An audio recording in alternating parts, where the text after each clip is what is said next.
Wow. Hi, tara, kain tayo. Anong ulam ko ngayon, no? May homestyle pork silog. So, narito na ang mga ingredients para sa iluluto ko today.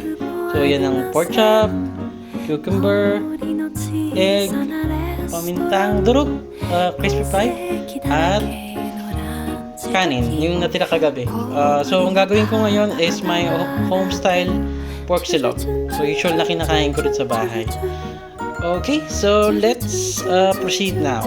So, ito ang first step na gagawin natin.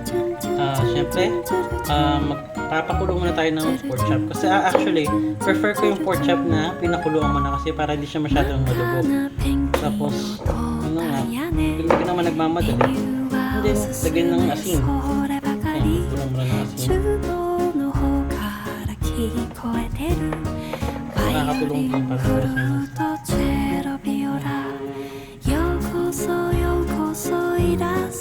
So, ayun na. After mapakulan tong pork chop, syempre, gagawin natin dyan is nalagyan natin ng harina yung sa crispy fry.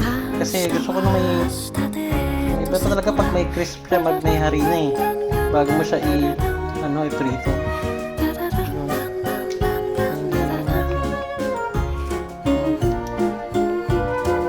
Bali, ayun na, yung pork chop, nakasalang na sa apoy, yung medium fire lang.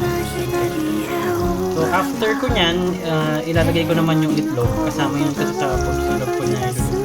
Hindi ko na papakita sa video at ng pork chop. Okay. So, ito na ang product ko. Pork silog. Ayan, so yung may sinag, may pork chop, may itlog, at yung may cucumber. So, syempre, huwag natin kalimutan ng sausawan, which is, toyo kalamansi. Favorite ko yan talaga. So, yun na. So, thank you for watching.